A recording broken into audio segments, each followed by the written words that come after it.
So here's what I'm thinking. This is a story of a heartbreak in 2 acts. First of all, I should tell you that I am not afraid of heartbreak. It is my experience that it is, sometimes for good, sometimes for bad, a part of life. Sometimes my heart has been broken because I was trying to live or love and I was out there. Vulnerable, maybe, but at least I was out there. Sometimes my heart has been broken because I made a mistake and I learned from it, sometimes the hard way, and sometimes it was because someone else hurt me, maybe even badly. But in this case, at least in the beginning, my heart does not break for me, but for someone else. Heartbreak, Act 1. Someone I know was sexually assaulted last week.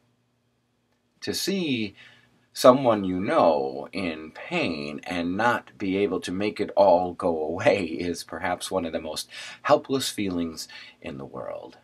And I know that the time may come when I might be a part of the making it better process, but that time is not now. And so, until then, I do want you to know that my heart does break. And even though we can't have a conversation right now, there are some things that I hope that you know. First of all, someone did this to you. You did not cause this. Someone did this to you. I know you are replaying every detail in your head and playing that what if I did this differently game, but let's be clear here. You did not cause this. You did not ask for this or deserve this. Someone did this to you.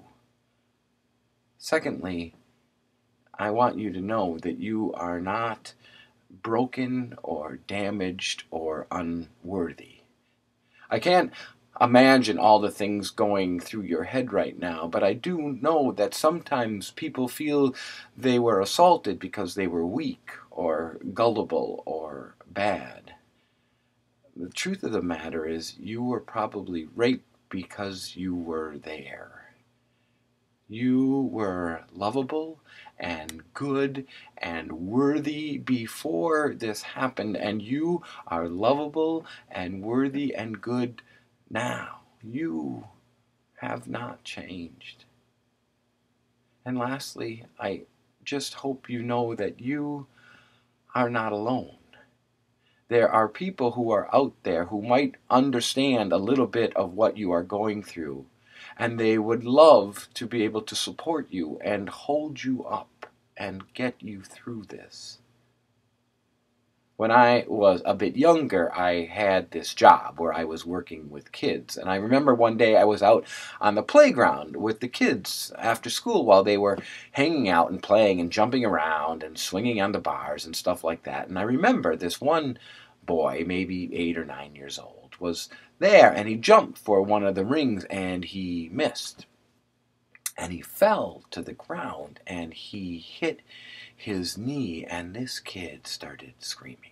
Screaming. And I was wondering to myself, did he break his leg? Did he smash his kneecap? And he was crying, uncontrollably. And then this woman, I don't know if she was his sister or his caretaker or his mother, started walking over to this crying boy. Notice I have done nothing. And she gets to him and she picks him up. And as soon as she did, he stopped screaming. And it occurred to me that one possible explanation that was when the boy hit his knee, that hurt. That really hurt. But sometimes the thing that causes us the most pain are the heartaches, the questions, the wondering. Does anybody understand what I'm going through? Is anyone out there? Am I all alone? Will someone come and pick me up. And when the woman did this and all those questions were answered for that boy, the hard questions, when he felt held by her, then the pain was simply in his knee, and he could handle that. And so I say to you, please know that you are not alone. Please know that you can reach out. It saddens me to say this, but there are perhaps a lot of people who have been on the same journey that you are on, who know a little bit of what you are going through. You need to reach out to them. Sometimes we feel a need to keep this a secret, even from each other. But we are here for you, and we will pick you up. Which brings me to Heartbreak, Act 2. I told you that last week someone I know was sexually assaulted. But this is also true. Someone I don't know was sexually assaulted last week, and the week before that, and that. And someone I don't know was grieving the loss of a loved one. And someone I don't know was afraid to leave the house because of an anxiety disorder, or wanted to come out with their sexual orientation but was afraid to because they thought they had no support, or hated school so bad because that's where the bullies waited, or traded their body for drugs, or thought about jumping off a bridge so that they would never ever have to feel again. And here's what I can't help but thinking. How many of us are walking around with a story of heartbreak and no one even knows it? People I see on the bus, people I have in my class, friends, family, in my own life. That's the thing about heartbreak. No one can see it, right? There's no stitches, no cast, no doctor says it'll be fine in 2 weeks. When your heart is broken, it feels like perhaps it might never, ever get better. Which is why we need to be there for each other. Not because I feel that I have to feel their pain, but perhaps it's my job to help heal their pain by being empathetic, by listening, by perhaps doing nothing more than letting them know that I am here. But in my attempt to live my life more intentionally, I have to start reaching out to people even before I know about the heartbreak. And so for me, it begins with the simple understanding that since I am not aware of what everyone is going through, I will start by being gentle. In this case, becoming Oogway means suspending my judgment. Becoming Oogway means for me starting by being kind.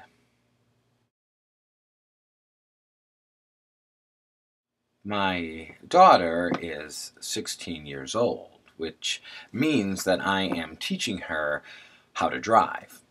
I know. Maybe 20 years from now I'll be able to write about that experience, but what has been most interesting to me is how impatient people have been as my daughter has tried to learn things like speed limits and lane changes and turn signals for the first time.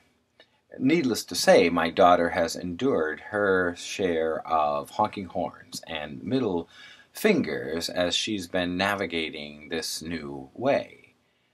So I was driving the car a while ago with my family, my daughter sitting in the back, and I pulled up behind this car at a red light. And after the light turned green, the car in front of me didn't move. And so after a few seconds, I said out loud, "Come on, stop texting and go." And then I heard my daughter in the back seat say softly, "Maybe it's just someone who is learning how to drive." Ouch. And then I thought of all the people who have honked their horn at my daughter while she's been learning because they didn't realize she was a beginner and that learning something new is hard and takes time. And I thought about the person I know who was recently sexually assaulted, and I wondered if her teachers or her boss or her family or friends were wondering when she was going to get her act together because they didn't realize what she was going through. And I thought about all the people that I perhaps encounter on any given week who I have treated with judgment or disappointment or impatience, or maybe even worse, indifference, because I wasn't open to the fact that maybe they were going through things where getting out of bed was in itself a small victory on their day. Maybe these were people who in their own little world felt like they had fallen and were in pain, and they were wondering, is there anyone out there?